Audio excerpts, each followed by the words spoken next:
Hombre, pero si te estábamos esperando para empezar la clase, ¿qué haces ahí? Venga, siéntate. Que tu culo y el asiento formen un conjunto bien unitario.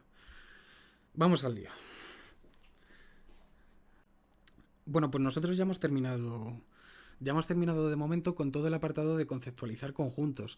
Ya ahora mismo tenemos una idea básica de lo que es un conjunto. Y con esto, os podréis creer que no, pero verdaderamente con estos 5 vídeos ya podríais coger un libro de introducción a los conjuntos y desenvolveros bastante más de lo que pensáis con él. Pero claro, evidentemente nos faltan cosas porque ahora que hemos definido estos nuevos elementos, que hemos dicho que son los conjuntos, pues claro, lo que más nos interesa es ahora cuando el ser humano no es como los niños, ¿no? Los niños según construyen algo, pues lo destruyen y lo vuelven a construir y lo destruyen y lo vuelven a construir. Hablo de bebés, en plan de no de niños muy mayores ya, pero de alguna manera nosotros vamos a hacer lo mismo. Me gusta mucho la teoría del Homo Ludens, ¿no? De Huizinga. No sé qué nivel de aceptación tendrá a día de hoy, pero me parece muy simbólica y siempre me ha gustado. Es significativa para mí y creo que es significativa también dentro del ámbito de las matemáticas. Creo que es importante entender las matemáticas como una especie de juego con los conceptos, ¿no? que hemos desplegado. Entonces nosotros hemos desplegado este concepto de los conjuntos y ahora que hemos desplegado el concepto de los conjuntos lo que vamos a empezar a hacer es a operar con estos conjuntos. En el próximo vídeo lo que vamos a hacer es empezar a ver las operaciones. Pero hoy de momento vamos a jugar un poquito con estos conceptos que hemos hecho antes de profundizar en las operaciones y vamos a hacer algunos ejercicios. Bien, bueno, en el primer ejercicio lo que nos dicen es describir por enumeración una serie de conjuntos que ellos nos dan. Yo no sé si en el vídeo dije exactamente enumeración, describir por enumeración, pero vamos, estoy seguro de que lo que sí que dije en su momento es definir exhaustivamente, enumerar, mmm, siempre que hagan referencia a listar de alguna manera todos los elementos que hay dentro de un conjunto, se refieren a aquellas definiciones que hicimos en los primeros vídeos describiendo cada uno de los elementos del conjunto. Entonces, bueno, el primer ejemplo me parece bien, me gusta mucho, porque al final el tema de conjuntos es... O sea, ya hemos salido del mundo de la filosofía, esto no es como el capítulo de lógica. Ya verdaderamente tenemos un pie en el mundo de la filosofía, un pie en el mundo de las matemáticas y estamos ahí como entre dos aguas, ¿no? Entonces, podemos plantearnos conjuntos muy filosóficos, digamos, muy raros, muy... O sea, pensar en conjuntos. Al final, miréis a donde miréis a vuestro alrededor, hay conjuntos. Entonces, tratar de describir conjuntos, tratar de definir conjuntos de los que hay a vuestro alrededor. Y veréis algunos conjuntos, pues eso, a lo mejor algunos son más complejos, otros son muy sencillos. Por ejemplo, aquí en el apartado A, si vais al blog, por cierto, porque veis que aquí yo he cogido el apartado A, C y D, hay 5 apartados, hay del A al E. Entonces, si queréis ver los otros dos o hacerlos, los tenéis por el blog. Bien, entonces el primero, como veis, es un conjunto, pero que está descrito con palabras, principalmente. Por eso os dije que esto de describir conjuntos con palabras, aunque nosotros, para lo que vamos a hacer, no nos interesa, no es algo que verdaderamente sea ilegal, digamos, no es algo que esté rompiendo las matemáticas. Se pueden describir conjuntos con palabras, lo que pasa es que depende mucho del contexto. Y en concreto, nosotros cuando nos dediquemos a campos abstractos en las matemáticas, pues no nos va a interesar definir un conjunto por palabras, que también habrá maneras de sacar propiedades que cumplen los conjuntos. Pero en principio a nosotros lo que nos interesa es tener bien claro los elementos que forman parte de un conjunto. Eso es lo que nos interesa. No las propiedades, no cómo se enuncien a sí mismos estos conjuntos. Lo que nos interesan son los elementos en sí. Entonces, cuando hablamos de los satélites naturales de la Tierra, bueno, pues sabemos que la Tierra tiene muchísimos satélites, pero solo tiene uno natural, ¿no? Entonces, pues, ¿quién es el satélite natural de la Tierra? la Luna. Pues entonces, ¿quién es el conjunto A formado por todos los satélites naturales de la Tierra? Pues el conjunto A es el conjunto formado por la Luna. Esa es la idea. Hemos definido, enumerando, ¿no? Describir por enumeración, hemos definido exhaustivamente el conjunto A de los satélites naturales de la Tierra, que es este. Por cierto, voy a separar esto para que se vea lo que son los enunciados, ¿no? Y las resoluciones. Vale. Bien, pues hecho. Pasamos al C. Como veis, en este nos están describiendo el elemento por propiedades. En concreto, en estos ejercicios nos están dando, o sea, reconocemos un conector lógico. Entonces, jolín,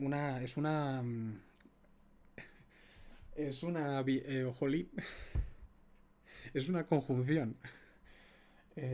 Y una conjunción sirve para unir, ¿no? dos proposiciones. Entonces tenemos esta y tenemos esta. La primera, ¿qué quiere decir? Pues que x es un número entero, ¿no?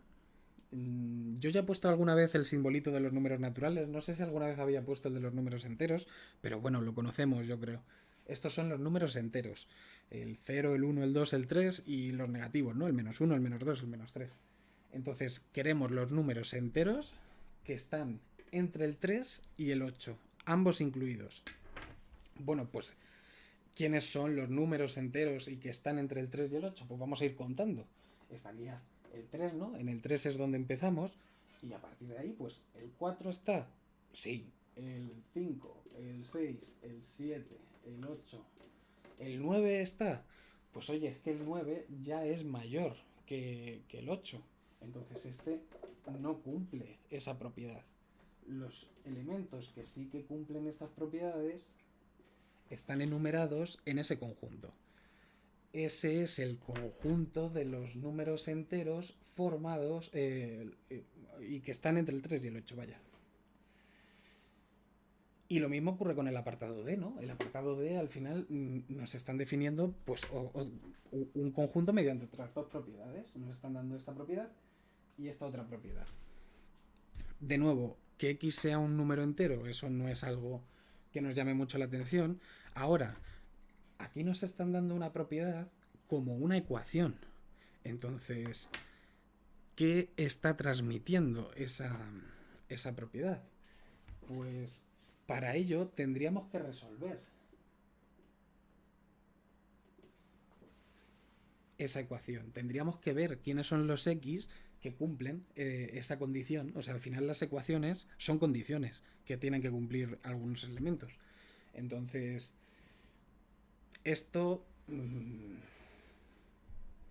repasaremos en algún momento, yo creo, elementos de ecuaciones. Pero bueno, yo creo que lo que voy a usar tampoco debería de crujirnos mucho la cabeza. O sea, al final, si esto es igual a esto, si restamos lo mismo en ambos lados, ¿no? Yo estoy restando esto en ambos lados, entonces estas dos cosas tienen que seguir siendo iguales, ¿no? O sea, si 7 es igual a 7 y quito 3 en cada lado, pues esas dos cosas siguen siendo iguales. Claro, cuando yo resto esta x, pues este se va con este se va con este, y lo que nos queda es que x es igual a 0. Entonces, ¿quiénes son los números enteros que además son iguales a 0? Bueno, pues ahora ya es muy sencillo. Este es el conjunto formado por el 0. Claro, esto lo pongo, sobre todo es un ejercicio de cara a los que sí que estéis en la carrera o estudiando matemáticas de cualquier manera, que al final los conjuntos se van a definir en muchas ocasiones mediante ecuaciones. Las ecuaciones van a dejar de ser como un fin, ¿no? Que es lo que ocurría mucho en la ESO y en bachillerato, en plan, es el fin, bueno, en bachillerato menos. Y las ecuaciones aquí se van a convertir en condiciones. Las ecuaciones son condiciones que cumplen unos elementos y nos van a permitir, pues eso, ver qué elementos sí que las cumplen y cuáles no. Pues vale, con eso vamos al siguiente ejercicio. Bien, bueno, en el anterior ejercicio hemos tenido que definir conjuntos y ahora de lo que nos están hablando es de esa relación entre la pertenencia y la inclusión, que ya vimos en su momento. Son dos conceptos muy importantes. De hecho, el concepto de pertenencia da lugar luego en lógica a varios conceptos más interesantes. Pues, por ejemplo, creo que yo he mencionado aquí en los vídeos el concepto de clases, el concepto de tipos, y todo esto tiene mucho que ver con qué significa exactamente que un elemento pertenezca a un conjunto. Bueno, nosotros nos dan aquí en este ejercicio tres conjuntos, ¿no? El conjunto X, que está formado por estos cuatro elementos, el conjunto Y, formado por dos elementos, los cuales son dos conjuntos que también tienen dos elementos, y el conjunto Z, que tiene uno, dos, tres elementos. Es importante aquí las llaves y las comas. Las comas son lo que nos definen al final cuántos elementos hay. En este hay dos comas, pues esto es un elemento, este es otro elemento, este es otro elemento. Vale, lo único que nos piden es que digamos cuáles de estas proposiciones que hay aquí, hay 15 en total, cuáles son verdaderas o cuáles son falsas. Este tipo de ejercicios me gusta porque al final pues todo lo que sea repasar la idea de pertenencia y la idea de contenido siempre viene bien. Entonces, por ejemplo, cuando nos ponen que el elemento A, o sea, todas estas de aquí arriba, como podemos ver, hablan de la pertenencia. Cuando se dice que un elemento pertenece, se dice literalmente. Es decir, aquí cuando nos están diciendo que A pertenece al elemento X, al conjunto X, perdón, nosotros lo que tenemos que ver es si A está dentro de este conjunto X. Y como podéis ver aquí está A. Entonces, este enunciado es verdadero. Lo voy a marcar así, encuadrándolo.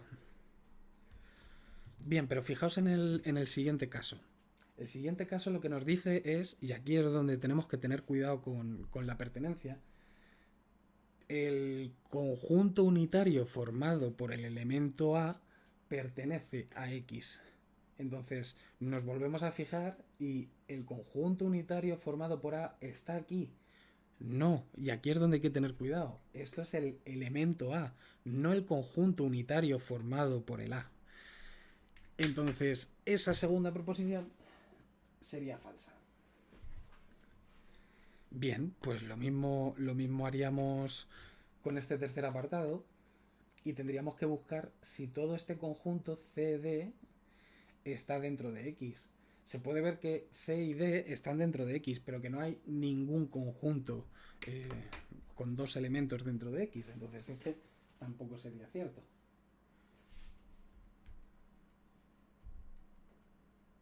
Bien, vamos a hacerlos todos, yo creo, porque se pueden hacer rápido, porque siguiendo la misma lógica, este, por ejemplo, ¿qué me decís? ¿Sería cierto? ¿Sería falso? Venga, contestad, animaos. Sí, sí, sí, sí. No os hagáis ahora los entretenidos, que os he estado viendo toda la clase hablando entre vosotros, así que ahora a responder. ¿No? Bueno, se trata de seguir haciendo lo mismo. ¿Este elemento A está dentro del conjunto Y? No, porque tiene dos conjuntos, cada uno con dos elementos, entonces este sería falso.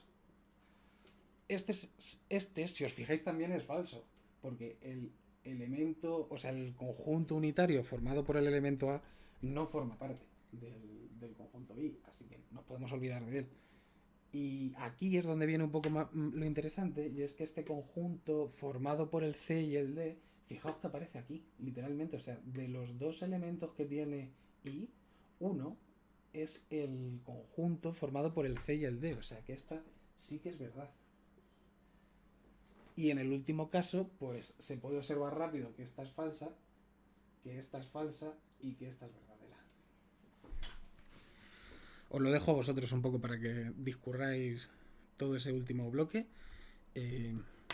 Por otro lado, estos ejercicios de aquí abajo ya no nos hablan de la pertenencia. Recordar, la pertenencia es que esto esté literalmente... Bueno, se usa muy mal, ¿no? A día de hoy el término literal.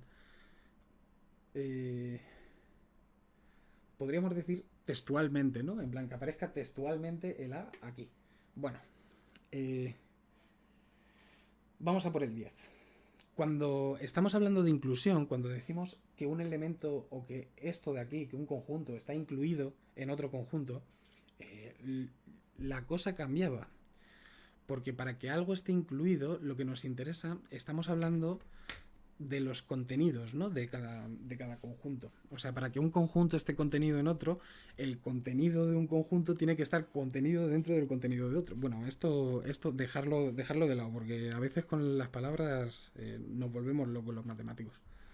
Pero básicamente, para ver si un conjunto está incluido, lo que tenemos que hacer es olvidarnos, os dije alguna vez, de las barras de conjunto. Entonces, ¿es el elemento A un elemento de X?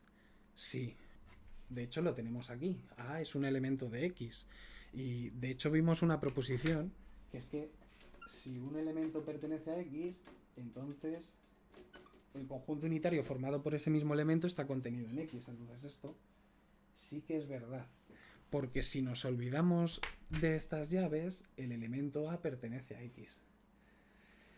Bien, si seguimos un poco con la misma lógica, pues el elemento A, o sea, el conjunto unitario formado por el A es un subconjunto de I. No, porque tenemos conjuntos con dos elementos. Y este es el más curioso, porque claro, fijaos que aquí el conjunto unitario formado por el A pertenece al elemento Z. Pero esta proposición, decir que el conjunto unitario formado por el A está incluido en Z, eso sería falso, porque aquí no tenemos el elemento A solo o solitario, tenemos el conjunto unitario formado por el elemento A. Entonces, tanto esta como esta son falsas.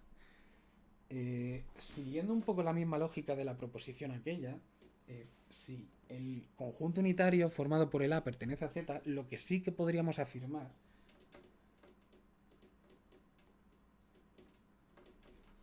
es que el conjunto formado por el conjunto unitario de A, con el elemento A, ese sí que estaría incluido en Z. O sea, esto sería una proposición verdadera, pero esta no. Bien. Pues si seguimos un poco la misma lógica con estos tres de aquí, ¿qué ocurriría? Este es verdadero, ¿no? Este sería falso y este sería falso.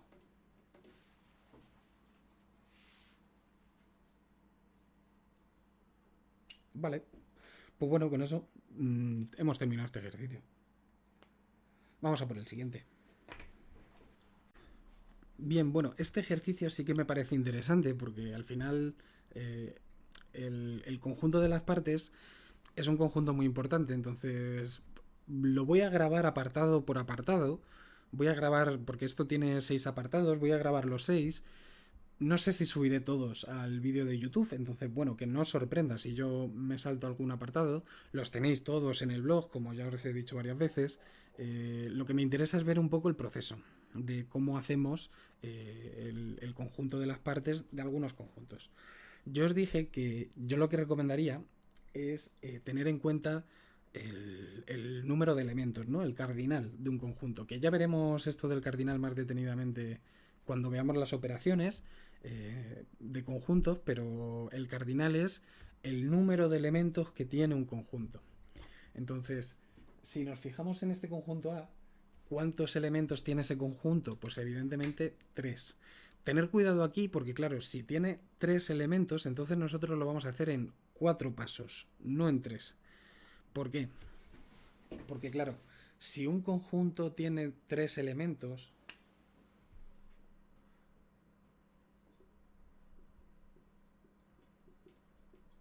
nos podemos preguntar por los subconjuntos de ese conjunto. Voy a mover esto un poco, porque en este vídeo, como voy a estar moviéndome mucho, no sé si tapará algo, pero Nos podríamos preguntar por los subconjuntos con cero elementos, porque todo conjunto sabemos que tiene un subconjunto con cero elementos, que es el conjunto vacío. Entonces siempre vamos a empezar por cero elementos y el único que va a aparecer siempre aquí es el conjunto vacío. Pero claro, este conjunto A también tiene subconjuntos con un único elemento. En concreto, tendríamos el conjunto unitario formado por el A, el conjunto unitario formado por el B, el conjunto unitario formado por el C. Estos tres conjuntos son conjuntos con un único elemento. Bien, también va a haber subconjuntos con dos elementos, que esto lo hicimos en el otro lado, A con B, A con C y B con C, ¿no? Entonces, A con C, voy a poner A con B, A con C y B con C. Bien. Y por último, hay subconjuntos con tres elementos. Como en total tiene tres elementos, pues en concreto el único subconjunto que tiene tres elementos es el mismo. Bien, pues una vez hemos contado todos estos subconjuntos, lo suyo para hacer el conjunto de las partes es aglutinarlos. El conjunto de las partes de A es el conjunto formado por todos estos.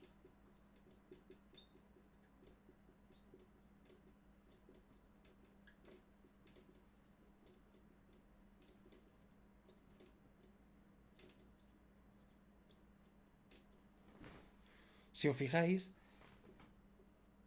este es el de cero elementos, aquí tenemos todos los de un elemento, aquí tenemos los subconjuntos con dos elementos y aquí el de tres elementos. Entonces, es una manera de organizarse estos ejercicios. El conjunto de las partes se puede hacer de muchas maneras. De hecho, yo también me entretenía al principio mucho pues haciendo conjuntos de partes de conjuntos muy grandes y ver cómo se organiza cada uno. Al final, cada uno se busca un poco las mañas. Pero bueno, este sería un poco la idea que yo os propondría, en plan, tener en cuenta el número de elementos que hay en un conjunto y a partir de ahí ir desglosando para hacer el conjunto de las partes. Bueno, ya hemos visto que los apartados 2 y 3 se hacen de la misma manera que el primero, no deberían de darnos muchos problemas. De hecho, tienen menos elementos que el apartado que yo he hecho aquí de ejemplo, entonces debería de ser más fácil. Pero llegamos al apartado 4 y me he cogido tanto el apartado 4 como el apartado 6 porque claro, al final tenemos el conjunto vacío y el conjunto unitario formado por el conjunto vacío. Y estas cosas al principio suelen agobiar un poco a los alumnos, en plan, a veces al principio generan dudas este tipo de cuestiones.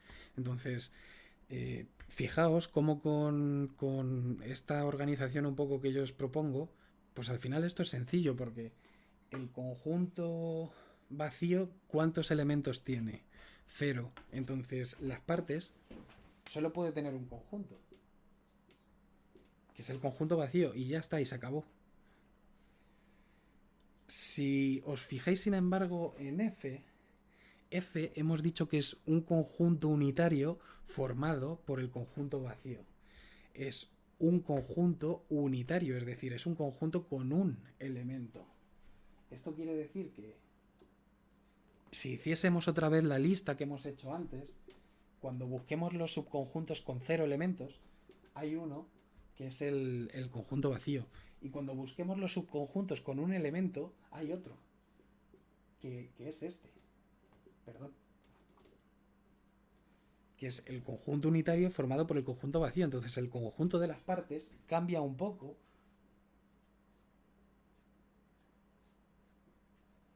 y se convierte en esa cosa, que como veis es distinto de la del apartado D. Bueno, esto es simplemente por poner algún ejemplo así un poco más rarete, pero esto ya veis que no es mucho problema. Vamos a hacer otro. Bien, este tampoco le quiero dejar pasar porque al final no hemos hecho aún las partes de ningún conjunto que tenga un elemento y un conjunto. Es lo único que yo creo que añade este ejercicio, este apartado aquí. Entonces, bueno, lo que vamos a hacer es coger... No sé si está tapando. Bien. Este tiene dos elementos. Tiene este elemento que es el 1 y el conjunto unitario formado por el 2. Entonces, vamos a hacerlo en 3 pasos, ¿no? Me voy a quitar de esto. Vamos a buscar los subconjuntos formados por 0 elementos, que esto ya lo hemos dicho varias veces, es este. Subconjuntos formados con un elemento, fijaos que tenemos este, y tener cuidado aquí, porque uno es un elemento y el otro es un conjunto unitario, que a veces al hacer estos ejercicios pues desaparecen aquí las líneas de las barras de conjunto y las llaves de conjunto y todas estas cosas, y mucho cuidado. Por último, ¿qué subconjunto hay que tenga dos elementos? Bueno, pues el propio conjunto E. Pero entonces, claro, esto cuando lo escribimos hay que poner uno por uno, hay que hacer una lista, como hemos hecho en los ejercicios anteriores. Entonces esto es el conjunto vacío, el 1, el conjunto unitario formado por el 2 y este conjunto que hay aquí. Entonces, como veis, las llaves de conjunto pueden ser un poco caóticas en algunos de estos ejercicios. Se pueden juntar muchas llaves de conjunto en algunos momentos y no nos deberíamos de preocupar tampoco demasiado. O sea, esto no... Si tenemos bien claro quiénes son los elementos, ahí no hay ningún problema. Lo único, me conozco que esto da fallos de cara a exámenes, en plan, los típicos fallos tontos de, uy, se me ha olvidado poner una llave de conjunto donde la tenía que poner y cosas así. Vamos a por el siguiente ejercicio. Bien, con este conjunto ocurre un poco lo mismo de antes.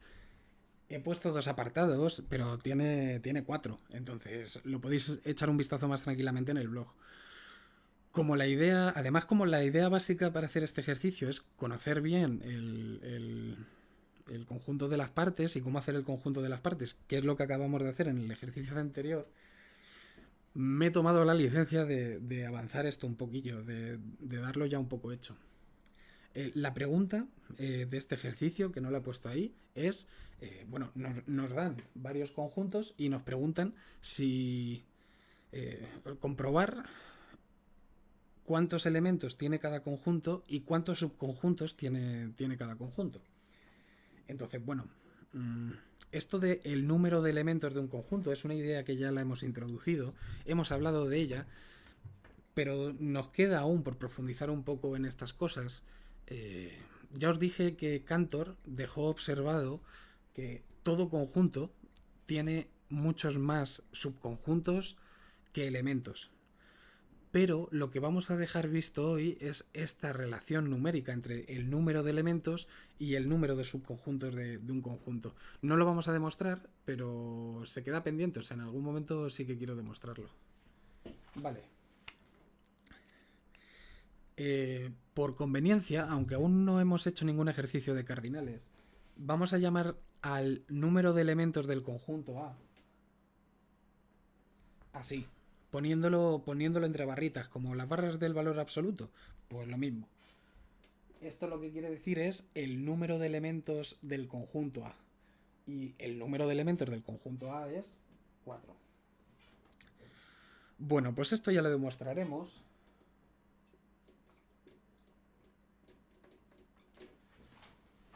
Pero el número de subconjuntos de un conjunto, al final, es lo que se cuenta, es lo que se muestra, ¿no?, en el conjunto de las partes. Recordar que, por definición, el conjunto de las partes era el conjunto de todos los subconjuntos de un conjunto. Entonces, yo os aseguro que cuando el cardinal de un conjunto es 4, el cardinal de las partes de ese conjunto va a ser 4 al cuadrado. Pero si no os lo creyeseis, pues simplemente tendréis que contar. 1, 2, 3, 4, 5, 6, 7, 8, 9, 10, 11, 12, 13, 14, 15, 16. No hay fallo. Entonces, claro, el apartado B, ¿cuántos elementos tiene? Pues tiene 1 y 2. Entonces, como el cardinal de B es 2, el cardinal de las partes de B va a ser 4. Y efectivamente aquí lo tenéis. 1, 2, 3 y 4 todo este. Y con eso ya estaríamos. Hay otros dos apartados y este ejercicio lo podéis profundizar un poco, entonces... Bueno, a mí este me gusta para repasar. Y nos queda un ejercicio, creo. Ya que hemos hecho nuestra primera demostración en estos vídeos, me parecía bien meter un ejercicio que sea una demostración. Lo que pasa es que, pues como nada más que hemos visto, no he hecho el apartado aún de demostraciones. Como lo único que hemos hecho es alguna demostración con igualdades de conjuntos, pues al final lo único que os puedo pedir en algún ejercicio es un ejercicio con demostraciones de igualdades de conjuntos. Pues aquí tenemos esta. He puesto ya la forma lógica de esta demostración. Nosotros la otra vez hicimos nosotros una bicondicional. En este caso no. En este caso es una condicional simple. Ahora, tenemos que reconocer P y Q. P, todo esto, es lo que suponemos que es cierto. En plan, esto suponemos que ocurre, que es verdad. Y sabiendo que estas tres cosas son verdad, vamos a tratar de demostrar esto. Pero claro, si os fijáis aquí, en verdad, lo que tenemos que demostrar son dos cosas. Por un lado, que A es igual a B, y por otro lado, que B es igual a C. Entonces, si os acordáis un poco de las demostraciones de igualdad de conjuntos, nosotros lo que queremos demostrar es que A está contenido en B y B está contenido en A. Si nos fijamos aquí, ya tenemos que A está contenido en B. Pero además, si nos fijamos aquí y en esta, claro, estas dos propiedades lo que nos están diciendo es que B está contenido en C, que está contenido en A. Pero si os acordáis, nosotros dijimos que una de las propiedades que cumple esta relación de inclusión, dijimos que no eran importantes de momento, pero las mencioné. Una era la propiedad transitiva. Entonces, la propiedad transitiva lo que nos decía es que si B está dentro de C y C está dentro de A, entonces B está dentro de A. Y claro, si tenemos que A está contenido en B y que B está contenido en A, lo que tenemos es que A es igual a B. Así de simple. Entonces, bueno, la otra parte, que es la de B igual a C, se haría exactamente de la misma manera. O sea, verdaderamente esto os lo voy a dejar a vosotros porque yo creo que se ve rápido y ya el vídeo está durando bastante. Entonces, bueno, seguramente para vosotros este vídeo sea corto, pero claro, es que tener en cuenta que yo estoy aquí escribiendo y borrando y perdiendo aquí el tiempo. Entonces, vosotros no sé cuánto tiempo de vídeo vais a ver, pero ha sido un vídeo largo, Entonces, esta segunda parte, demostrar que B es igual que C, os lo dejo a vosotros. La idea es la misma. O sea, por un lado, aquí tenéis que B está contenido en C y con las otras dos se puede hacer lo mismo. Entonces, verdaderamente ya está demostrado. Pero si lo queréis escribir vosotros, pues mira, ahí os lo dejo. Así que nada, nos vemos ya en el próximo vídeo empezando una nueva sección, un nuevo bloque, ¿no? Así que seguimos sintonizando. Que os den, chabules.